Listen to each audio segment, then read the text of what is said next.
Donc je disais, aujourd'hui c'est un live sur la colère et la frustration, Je frustration vois. chez les enfants. Donc moi je vais commencer par vous expliquer comment on peut identifier d'où vient cette colère, cette frustration, comment, enfin les pistes, voilà, qu'on peut avoir. Et puis après, Lisa viendra vous dire comment on peut gérer ces situations. Voilà, dans le dans la vraie vie, parce que bon, entre entre la théorie et la pratique, et des fois il y a un monde. Oui, Donc l'idée, ça va tout à être fait. de savoir d'où peut venir cette colère. Déjà, il va falloir commencer par se poser cette question-là. Quand l'enfant a une colère, une grosse frustration, une crise, ou comme vous voulez, mais bon, on voit bien de quoi on parle, il va y avoir la cause classique. Donc ça, nous, on va même pas en parler aujourd'hui. Évidemment, tout le monde, que ce soit les adultes, les enfants, on a des moments où on sature.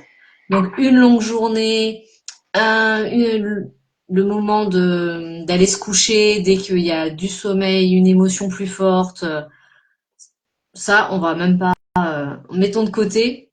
Une C'est canicule. un classique. Voilà, enfin, je veux dire, c'est normal, on fonctionne comme ça, on est humain. Ouais. Donc, on peut aussi nous perdre patience, on peut, enfin voilà, tout ça. Après, l'idée, quand il y a une grosse frustration, je vais prendre l'exemple de la glace avant de manger, par exemple, ou le bonbon. Ça va être déjà d'expliquer que là, bah oui, on ne peut pas manger la glace maintenant, mais que plus tard, au goûter, au dessert ou quoi, on va pouvoir avoir cette glace. Ça peut déjà désamorcer, parce que l'enfant, il va être sur l'instant présent. Lui, c'est maintenant, et c'est maintenant que j'en ai envie. Mais si je sais que je vais l'avoir plus tard, alors là, je parle d'enfants un peu plus grands quand même, parce que chez les tout petits, ça, c'est pas possible de se projeter. On y reviendra. Mais déjà, expliquer, ça aussi sous-entend que je t'ai entendu. Je vois bien que là, ben oui, pour toi c'est difficile, tu la voudrais bien la glace, et même moi aussi, peut-être que je la voudrais bien la glace maintenant. Mais je suis en train de préparer le repas ou quoi, bon bah on va d'abord manger, puis après on se fera plaisir. Donc ça, bon, c'est quelque chose d'assez classique et qui fonctionne quand même avec des plus grands normalement. On choisit même le parfum, enfin, on en rajoute un peu pour bien, en fait, que l'enfant se dise bon bah ok, je sens que ce que j'essaye d'exprimer, ça a été reçu. Mm. Ensuite, il va y avoir la situation passée qui va ressurgir aujourd'hui d'une manière plus forte pour une situation qui peut paraître anodine. Le bouton qui est mal mis, l'étiquette qui est de travers, enfin tout ce genre de choses qui prennent des proportions. On se dit mais comment c'est possible de se mettre dans des états pareils pour ça? Ben, c'est que souvent ça va aller réactiver quelque chose qui s'est passé il y a bien plus longtemps. Et si ça s'est répété, bah, au bout d'un moment, le vase se remplit et l'enfant il arrive il sature, c'est ça. Alors je vais vous donner deux exemples.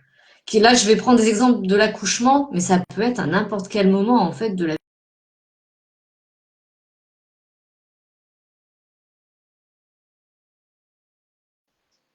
Donc l'enfant que j'avais en séance avait commencé tout le chemin de la naissance dans le tunnel. Enfin, il avait fait tout le travail, il était engagé.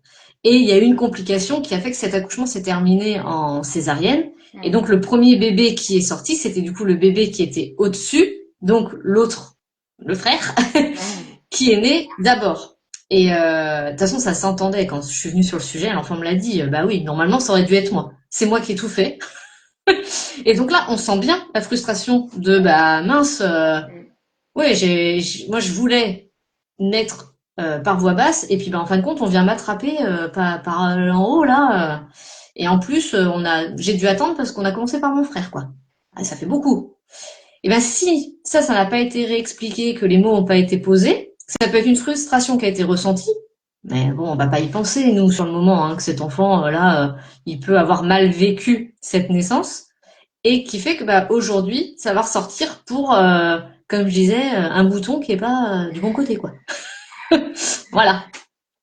Il y a eu aussi, je l'ai déjà eu en séance, les enfants qui n'ont pas pu naître enfin, au moment voulu, entre guillemets. Alors, il va y avoir tout ce qui est déclenchement, mais aussi Mm. L'enfant est là, et il arrive, et on dit à la maman, attendez, attendez, l'équipe n'est pas là, il y a une autre maman à côté qui est en train en délivrance, on arrive, mais ralentissez. Ah bah oui, mais ralentir, ralentir, quand l'enfant il est prêt. Donc là aussi, et ça c'est souvent, on retrouve les notions de temps qui souvent créent les colères ou frustrations aussi chez l'enfant. Parce que souvent c'est pas tout de suite maintenant. Et c'est ça qui fait exploser. Donc si on réexplique que oui, à ce moment-là, on a dû lui demander d'attendre, mais ça sera pas comme ça tout le temps dans la vie. Mais parfois oui, ça va aussi, euh, ça va aussi aider. Après, on reviendra pour d'autres sujets. Ça, c'est des choses que nous, on fait en séance donc avec Lisa, Oui. en séance de raconte-moi mon histoire. Mais après, on va aussi vous donner des choses pour que vous pouvez faire vous à la maison, hein. Donc là, c'est la deuxième situation. Frustration déjà vécue, mais ça peut être tout petit. Enfin, j'en aurais plein des exemples, hein. Là, je vous ai donné ceux de l'accouchement parce qu'on y pense moins, en fin de compte. Après, il va y avoir nos émotions, donc notre colère ou notre frustration qui va pas être exprimée. Parce que oui, les enfants, moi je les appelle des révélateurs. Bonjour à tous ceux qui nous rejoignent, hein. Je vois que c'est un sujet qui suscite. N'hésitez pas à rebondir, hein. Pendant qu'on parle là, pour l'instant, j'amène toutes les situations, mais après, n'hésitez pas, on répondra aux questions. Donc oui, le parent qui traverse une période de colère, de frustration au travail, avec le voisin ou je ne sais qui. Ben, si c'est pas exprimé, ou tout du moins pareil, juste posé aussi à l'enfant, ben lui, il va le recevoir et il peut vous montrer ce que vous n'exprimez pas. Donc là, des fois, on cherche ce qu'on a bien pu faire ou qu'est-ce qui ne convient pas dans la situation. L'enfant a tout ce qu'il faut. Et en fin de compte, c'est juste que bah, c'est peut-être chez nous qu'il y a quelque chose qui traîne depuis un moment. Et puis bah là, en fin de compte, l'enfant, lui, il va venir appuyer sur le petit bouton.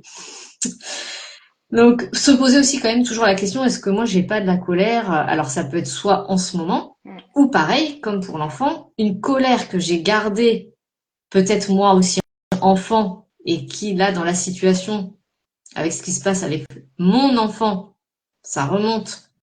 Il va y avoir plein de cas hein, après, comme ça, mais je vous donne les pistes. Après, c'est à approfondir bien sûr en fonction, hein. Et ne pas oublier que l'enfant aussi est en imitation. Donc si pareil, il est dans un contexte à un moment où il y a beaucoup de colère ou beaucoup de mots plus haut que d'habitude, eh ben, il va s'exprimer de la même façon. Donc là aussi, si on sent qu'on s'emporte, et ça nous arrive à tous, ne culpabilisons pas. Mais juste se dire, ah oui, je vais partir dans le jardin, je vais respirer 2 minutes, je reviens, j'explique pourquoi, et que c'est pas en plus en lien avec l'enfant. Ou si ça l'est, expliquer le pourquoi. Toujours, on en revient toujours à expliquer, hein. Bah oui. Et ben ça va aider aussi à ce que ça soit pas vu, parce que parfois c'est pas juste nous, mais ça va être une situation bah, avec le conjoint, avec il y a des moments où bah oui on va s'exprimer plus fort, il y a des choses qui vont sortir, nos émotions aussi, hein. C'est pas évident chez nous de tout canaliser. On n'est pas des yogis, hein. Mais bah, si c'est trop souvent ou alors je parle là de la maison, mais en fait ça peut être partout. Si c'est à l'école, si c'est à la crèche, s'il y a beaucoup de bruit, si ça tape beaucoup, si bah évidemment l'enfant il va voir qu'on peut s'exprimer de cette façon-là. S'il n'a pas d'autres moyens ou qu'on lui a pas montré, bah il va reproduire. Donc essayer aussi de voir ce qu'il peut y avoir autour, qui peut des fois déclencher. C'est vrai que la crèche, ça peut, c'est ce qui peut arriver. Donc, et après, ils apprennent aussi à gérer ça. C'est la vie, hein.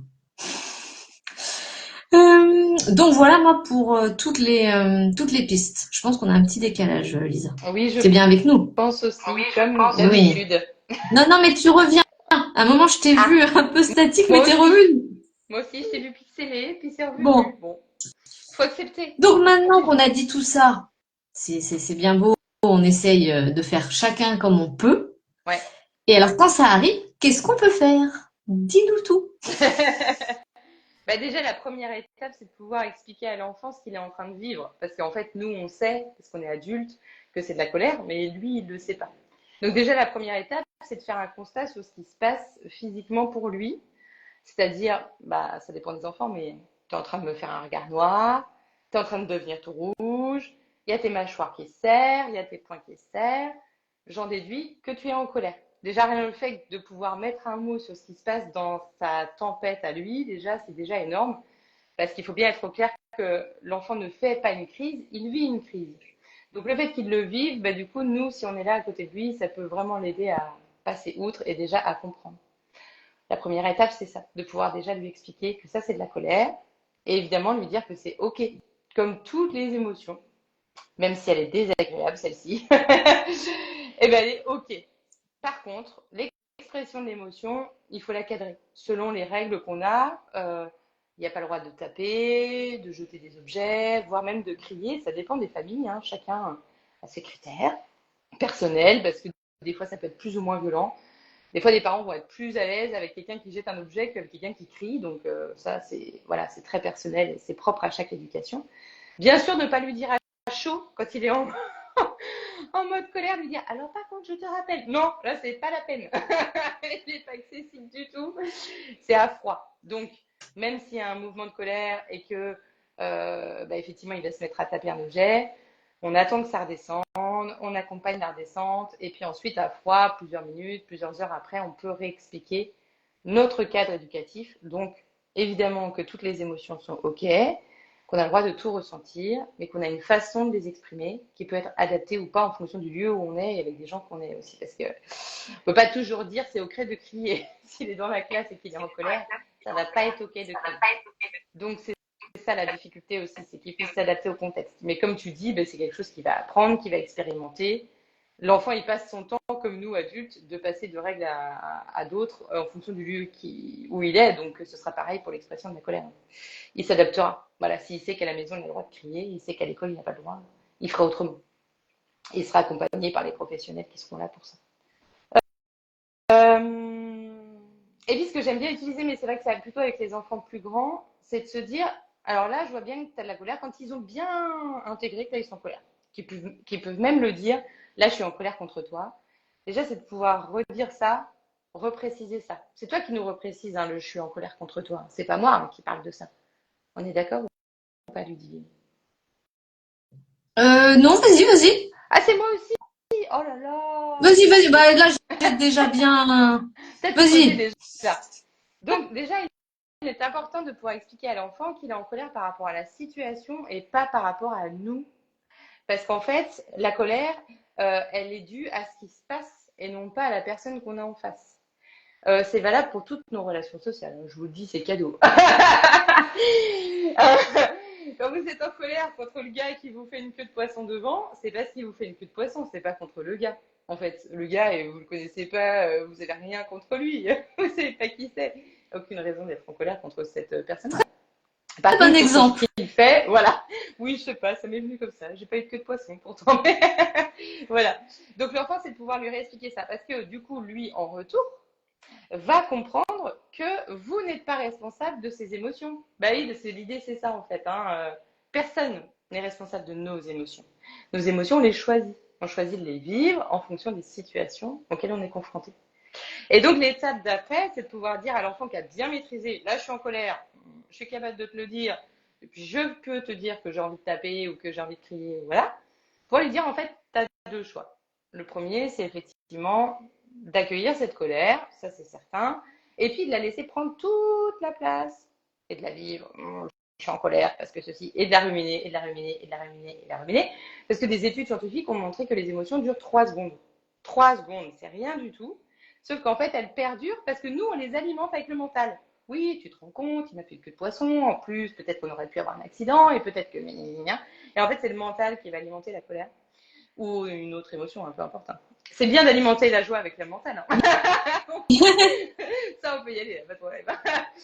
Et du coup, de dire à l'enfant, soit tu as l'option de laisser toute la place à la colère, de la laisser envahir tout ton corps et de prendre tout le mental, soit tu as la deuxième option de voir le positif dans la situation. Donc, si on reprend l'exemple de la glace, où là, c'est pas possible, mais demain, ce sera possible. Mais quel moment de joie on va vivre demain au goûter de pouvoir partager une glace ensemble. Et là, on y va à fond, comme tu disais, le parfum de la glace, le lieu où on va pouvoir la manger, avec qui on va la partager, on peut tout dérouler. Et du coup, ça va vraiment permettre à l'enfant de retenir le positif. C'est-à-dire que là, c'est pas possible. J'ai compris pourquoi. C'est une question de santé, c'est une question, je sais pas, d'équilibre alimentaire, de choix de famille. Bref, l'argument sera retenu. Et du coup, le positif, c'est que demain, ce sera possible, dans telles conditions, de telle façon. En plus, ça permet de créer une relation de confiance, parce qu'en fait, c'est une sorte de promesse que vous faites à l'enfant, que demain, ce sera possible, et que vous la mettez en œuvre ensuite. Donc, ça crée C'est un ça. vrai lien. Euh, Est-ce que j'ai bien expliqué tout ce que je voulais expliquer? J'ai toujours un doute, Mmh. est-ce que j'ai bien tout expliqué? Euh, ouais, je pense. Ouais, c'est bien. C'est pas trop On est mal. pas mal, Ouais, là. on n'est pas Alors, mal. Amandine disait que oui, quand je parlais, que ça peut être quand on ralentit, enfin, c'est Ah pas le oui. moment, on demande d'attendre. Elle dit, bah, ça peut être aussi l'inverse quand on les presse. Bah oui, Eh typiquement, oui, le déclenchement de tout ça, complètement, hein. typiquement. Si, et puis, enfin, faut dire qu'en plus, soit on les fait beaucoup attendre, les enfants, soit on leur dit beaucoup, dépêche-toi, dépêche-toi. C'est vrai que le timing est quand même, ça pourrait presque être un sujet à lui tout seul, hein. Comment Oui. gérer ces moments de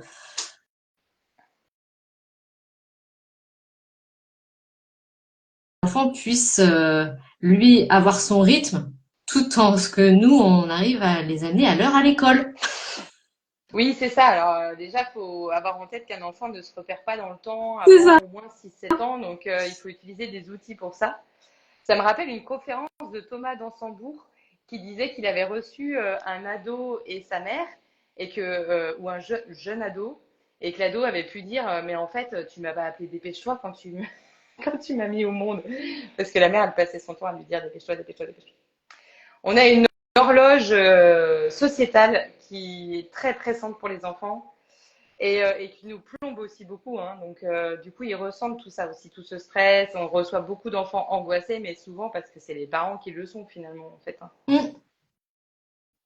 Comme tu disais tout à l'heure, hein, vase communicant, Wi-Fi, comme vous voulez, Bluetooth ou je ne sais quoi. Les enfants, ils Complètement. reçoivent les émotions en live, mieux que nous, sans coupure, sans pixel. Oui, c'est ça. Et puis même, et justement, les émotions dont on a, enfin, même pas conscience, entre guillemets, que nous, on a bien fouillé, hein, qui sont bien cachées. Ah, mais eux, il n'y a pas de souci, ils vont les recevoir, ils vont les détecter.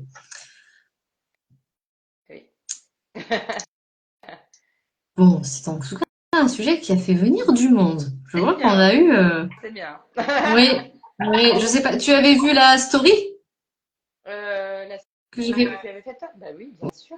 J'ai Oui. accepté de collaborer parce que j'avais Ah, beaucoup j'ai collaboré avec toi. j'avais pas vu, parce que je sens pour dire que bah oui, on a peut-être des parents qui sont là justement avec leur loulou en Bah ce oui, moment. plein de C'est courage l'heure à du vous. repas, donc on se doute que c'est pas évident pour vous. Bah oui, canicule oblige, voilà, c'est pas évident. J'en profite du coup pour vous redire que les autres lives sont visibles soit sur nos Insta respectifs, soit sur ma chaîne YouTube, parce que peut-être que vous nous découvrez là aujourd'hui et que vous savez pas ce qu'on fait. C'est vrai qu'on pense pas forcément à réexpliquer. On peut peut-être prendre 2 minutes pour réexpliquer qui nous sommes. Parce que nous, ça nous paraît évident, mais c'est vrai qu'on est quand même au 6e live. On peut faire un petit rappel de qui qu'on est. C'est vrai, parce que là, il y a eu plein de nouvelles personnes. Alors, dis-nous tout, Ludivine. Alors, je suis praticienne en kinésiologie Touch for Health sur Limoges la plupart du temps, un petit peu sur Nantes, et donc consultante en émotion également, spécialisée avec les familles, c'est-à-dire que j'accompagne les enfants, mais aussi leurs parents, parce que pour moi, ce qui touche un enfant touche obligatoirement son parent, l'un ne va pas sans l'autre, à aller libérer soit des émotions, soit à atteindre ce qu'on appelle nous un objectif dans notre jargon de kinésio, pour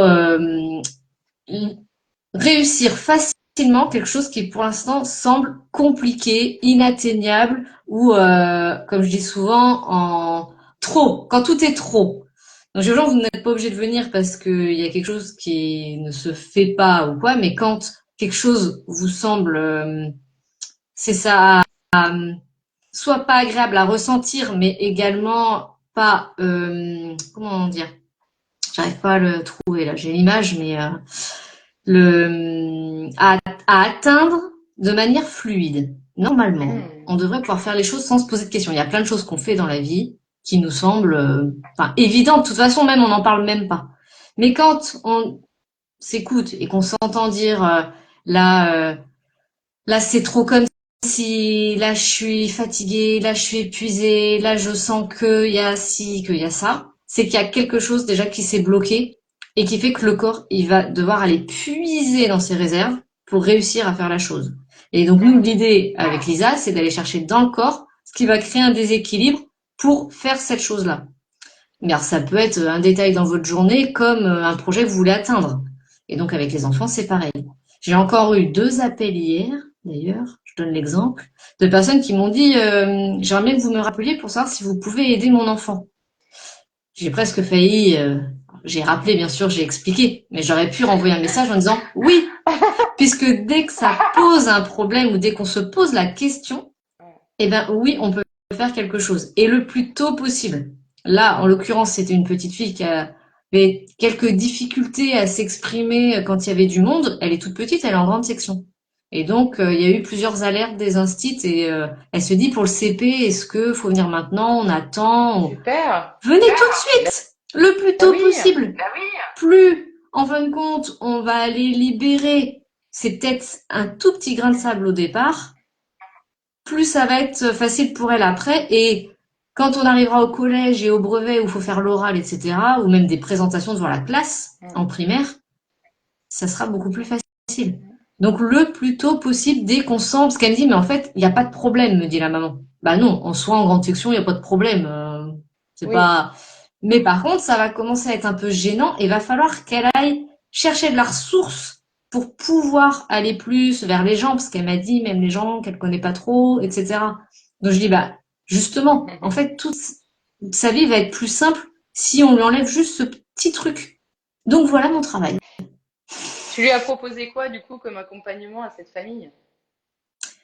Et bien là, la maman va venir d'abord me voir en séance, parce que la petite a donc moins de 7 ans. Donc moi, quand les enfants ont moins de 7 ans, je demande au moins à un des parents de venir pour lui, pour que j'explique comment je travaille, ce qu'on va pouvoir faire, etc. Et après, je vais voir la petite fille, et on verra bah, en fonction de ce qui se passe en séance, de ce qui se dit, bah, on verra si on part sur une raconte-moi mon histoire, est-ce qu'il y en a, voilà, vraiment l'utilité, même si, comme je dis toujours, venez pour une raconte-moi mon histoire, tous les enfants devraient l'entendre. C'est sûr. Et après, peut-être après la rentrée, on s'est dit on va voir comment ça se découle, parce que ça peut être juste vraiment, ça m'est arrivé plusieurs fois, le petit coup de pouce et c'est reparti. Comme ça peut être quelque chose de beaucoup plus profond. Et là, je lui ai dit, bah là, il va falloir aller tout découdre, ce qui s'est créé plus en amont. C'est pour ça qu'il faut venir le plus tôt possible. C'est ma phrase en ce moment. Le nouveau Venez au slogan. plus vite. Mais oui. Parce qu'après, Ok. pour eux, c'est tellement plus simple. Et pour vous, parents, enfin, vraiment, Non, puis le problème aussi, c'est que plus elle va rester dans cette position-là, plus elle va cumuler de l'échec à prendre la parole au public, à prendre sa place dans un groupe. Et ça aussi, on n'y pense pas, mais en fait, la montagne d'échecs va faire que elle aura l'impression que c'est inatteignable, quoi.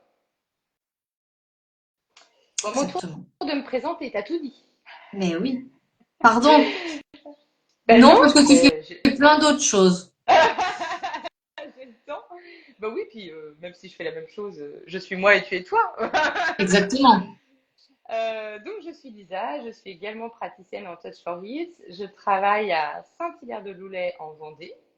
Avec Ludivine, nous nous sommes rencontrés à la formation Raconte-moi mon histoire, qui est une méthode qui a été inventée par Audrey May. Et on est toutes les deux certifiées, donc on travaille toutes les deux avec cela, pas de la même façon, parce qu'on est deux personnes différentes.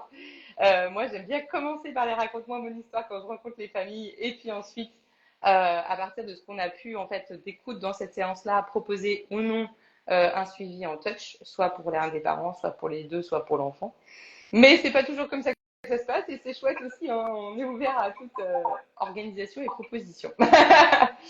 Ben voilà, j'ai tout dit, je crois. On va pas reprendre tout notre historique. Si vous voulez savoir tout ce qui s'est passé avant qu'on soit thérapeute, vous avez le live qui parle de notre histoire, où vous saurez tout. Tout Qui sur est nous. très animé. Vous verrez les personnalités. On a beaucoup beaucoup ri, où on a beaucoup galéré avec les réseaux sociaux et que vous pouvez le voir, nous n'y sommes pas encore. Voilà, là, mon portable a glissé, donc